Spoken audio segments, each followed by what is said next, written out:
चीनमधून येणाऱ्या कपड्यांमुळे भारतातील विशेषतः सोलापुरातील कापड उद्योगाला मोठा फटका बसत होता. चीनहून भारतात येणारा माल स्वस्त होता, परंतु चांगल्या दर्जाचा नव्हता. परिणामी भारतीय ग्राहकांची मोठ्या प्रमाणावर फसवणूक होत होती. तसेच भारतीय उद्योगांना, कामगारांना याचा मोठा फटका बसत होता. त्यामुळे या संपूर्ण प्रकाराची चौकशी करून जे दोषी असतील त्यांच्यावर कारवाई करावी. तसेच चीनमधून येणाऱ्या मायक्रोफायबर, टॉवेल आणि मॅनमेड फॅब्रिक्सवर तात्काळ बंदी घालावी अशी मागणी श्रीनिवास दायमा यांनी पंतप्रधान नरेंद्र मोदी यांच्याकडे पत्राद्वारे केली होती. तसेच याबाबत टॉवेल उद्योजकांच्या बैठकीत झालेल्या चर्चेनुसार पंतप्रधान नरेंद्र मोदी यांच्यासह केंद्रीय वस्त्रोद्योग मंत्री पियुष गोयल, अर्थमंत्री निर्मला सीतारामन, महाराष्ट्राचे वस्त्रोद्योग मंत्री आणि जिल्ह्याचे पालकमंत्री चंद्रकांत पाटील यांच्याकडेही याबाबत कारवाईची मागणी करण्यात आली होती. या मागण्यांची दखल घेऊन केंद्र सरकारने हा निर्णय घेतला आहे. पॉलिस्टर यार्न आणि फॅब्रिक पूर्वी 90 ते 120 रुपये किलो प्रमाणे चीनकडून आयात होत असे. त्याचा फटका भारतीय उद्योगांना मोठ्या प्रमाणावर बसत होता.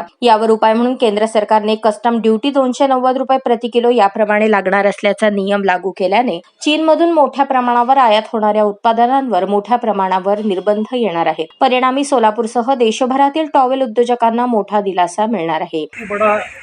टेक्सटाइल इंडस्ट्री के लिए बहुत बड़ा खुशी का दिन था। जो पिछले 6 महीने साल भर से जो चाइना का माल भारत में आ रहा था, तो सोलापुर टेक में उत्पादन है, तो टावेल है निष्पादन होता है। टावेल पूरे चाइना कम रेट तो के और नैपकिन आ रहे थे, बेडशीट भी आ रहे। तो ये विगत महीने केंद्र सोलापुर के जितने टेक्सटाइल उद्योगों के मार्फत प्रिय नरेंद्र मोदी, अर्थमंत्री निर्मला सीतारामन एवं उद्योग मंत्री पीयूष गोयल से द्वारा निवेदन था कि चाहे जो माल आ रहा है, माल आने की वजह से यहाँ भारत का सोलापुर का माल ना नहीं के बराबर कम हो गया, क्योंकि वो माल सस्ता पड़ रहा था।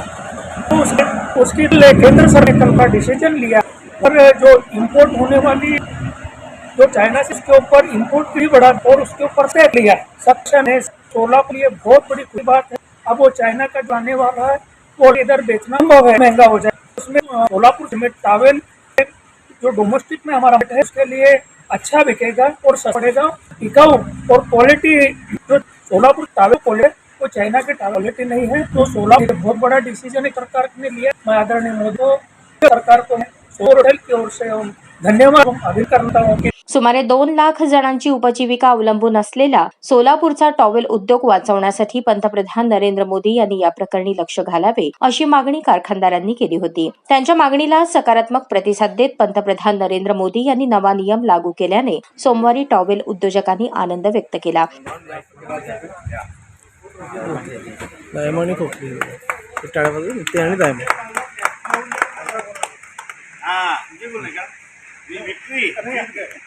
याप्रसंगी भाजपचे शहर उपाध्यक्ष श्रीनिवास दायमा, कारखानदार निलेश फोफलिया, प्रमोद दरगड, श्रीनिवास दुभास, गजानन बोकडे, सदानंद कोडम, कृष्णा दायमा, गोपाल दायमा आदी उपस्थित होते.